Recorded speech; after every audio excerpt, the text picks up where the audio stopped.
कुंचित केसा लंक दहन विपिनारि मारुत सुत सुंदर सम भयंकर राम भक्त भयहारी नभ उदित दिनेसा सफल विशेषा जानी भरे मुख माई सुर पति अभिवारे अनुग्रहारे कई कछुक छतिनारी हनुमान सुनावा सुख धावा हरे सुरेश सराही बरसहि सुर भूला करे अनुकूला मूर्ति आरी बरसहि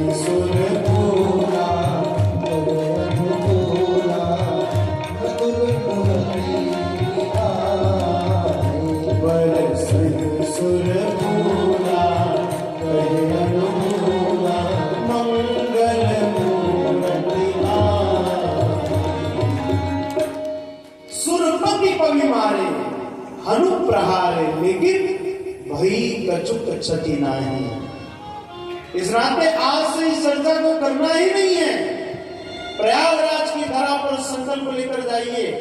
आज बताइए 11 रुद्रावतारी हनुमान जी और इंद्र के सामान्य वज्र से भी यदि उनकी ठोड़ी टूट जाए फिर तो क्या चर्चा की जाएगी। देखो हनुमान जी जैसा पराक्रमी भक्त धरा पर कभी कभी आता है और कभी कभी का मुझे लगता है एक ही बार आया है और एक बार आकर के यथावत विराजमान है, हम पर निरंतर कृपा कर रहे हैं। चारों युग प्रताप तुम्हारा है प्रसिद्ध जगत उजियारा। देखो राम भगवान श्री राम और रावण का जब युद्ध चल रहा था, एक दिन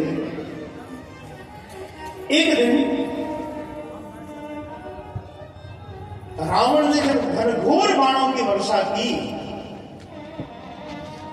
तो श्री राम जी के सेना के बड़े बड़े सेनापति मूर्छित हो गए, सब मूर्छित हो गए। अब महाराज अंगद आदि जब युद्ध समाप्त हुआ तो सबको ढूंढने निकले और ढूंढते ढूंढते देखा तो वृद्ध जामवंत जी कहीं पर मूर्छित पड़े थे। जल का छिड़काव दिया, जामवंत जी को चेतना आई और चेतना आते ही जामवंत जी ने जो पूछा है, क्यों हनुमान जी सुरक्षित हैं? वानरों को आश्चर्य हुआ।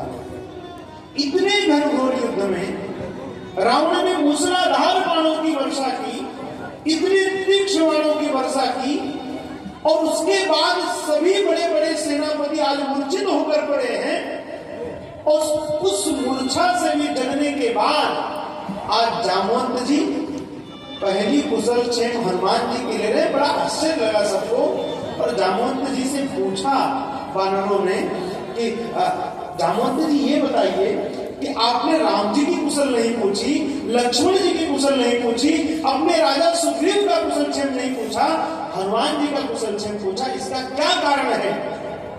तब जामवंत जी ने कहा कि मेरा विश्वास है कि यदि हनुमान जी सुरक्षित होंगे तो किसी का बाल नहीं बांटा हुआ है।